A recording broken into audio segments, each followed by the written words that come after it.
Umabot ng 60,000. Kaya ako matagal sa presyo. So guys, wag engine wash. Pag looking kayo na expert pagdating talaga sa Cefiro.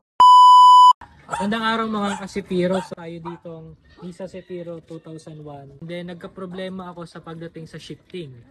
Matagal ang kanyang pag-shift from first to second gear. Umabot pa siya ng 4 to 4.5k RPM. So syempre kailangan ko agad ayos to. So dito sa aming area, dito sa Lucena, nagtanong-tanong ko sa mga ibang mekaniko para ang mamahal ng mga nagiging estimate nila transmission rebuild, which is umabot ng 60,000. Ito kung makasave ng mura ay ako mataga sa presyo. So nag-relay ako nakita ko sa Facebook, taga Bulacan, and siya po si B6 Auto Service. Hello, Cefiro owner. Now, when Cesar, he called me. Actually, when he see my post on Facebook for that I have repair round trip around South, so he contact me and he say to me, Lucena, that's why we coming here on the Lucena. Then before we back to Batangas again. By the way, when I check the car, first thing I did test drive to see the cause of the delay, because sometimes same symptoms but different issue causing that.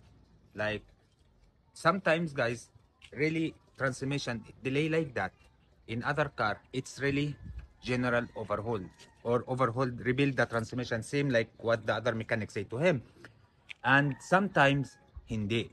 So lagi style ko slowly but surely. That's why I take time that second day here in Lucena. Yesterday, we troubleshoot, mahaba troubleshoot natin until I reached the problem and it was electrical and the transmission never touched it. So no need no need rebuild transmission, no need lanis, no need all of that. Just it was issue. That's mean like don't be hurry on the in the diagnose, give the time. And also for the clients, for all the owner, thank you that you give me the time, because some clients when let you see you taking time to diagnose, oh hindi siya marunong, try and error like that, but you wait. But what is the result of the wait? Your transmission fixed without rebuild. We already fixing the issue, the electrical issue for the transmission, and now it's shifting good. But here is the thing, after we fixing the transmission, okay, we found a misfire or palya with a lot of usok, white smoke, sobra. Then made you if it's the karma in it, it's made you hard to start. Dahil it was problem on the injector, it's have a leak because too much smoke, amoy lanis.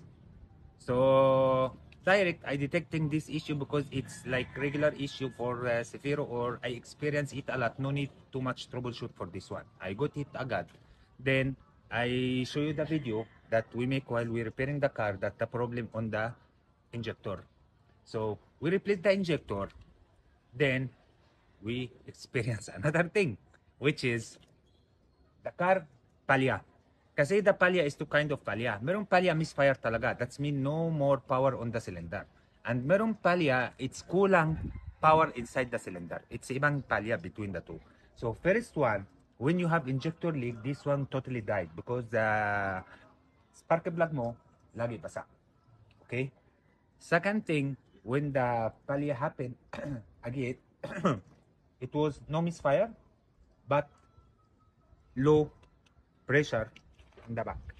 You have two cylinder head, low pressure on the back. This one what make us really taking a little bit time, but at the end also it's getting fixed.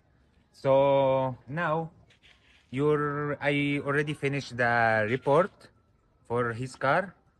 Then I make the everything on the engine okay now. Transmission never been touched, and don't let anyone touch. Your transmission is healthy, is good.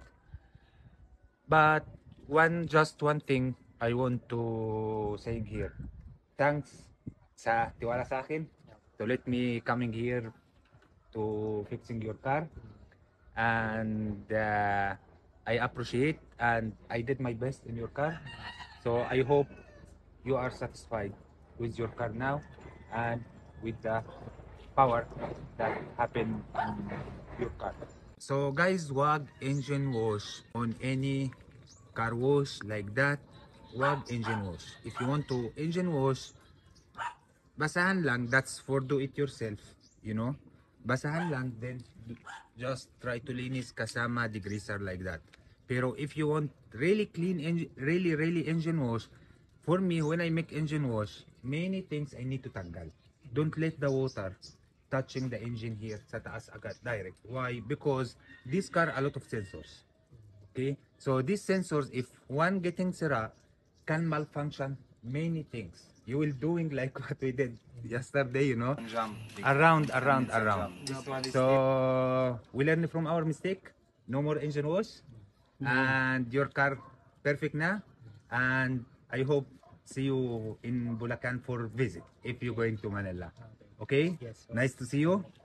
And salamat sa tiwala. And then sa mga masasabi ko, pag looking kayo na expert pagdating talaga sa Citiro, message niyo si Sir, si D6 Auto Service. So yun po, satisfied customer here. D6 Auto Service all the way from Bulacan to Lucena. Inayos ang ating Nissan Citiro. Yan, bound to Batangas na sila. Maraming salamat D6 Auto Service. Napatino mo ang aking Nissan. Maraming salamat po.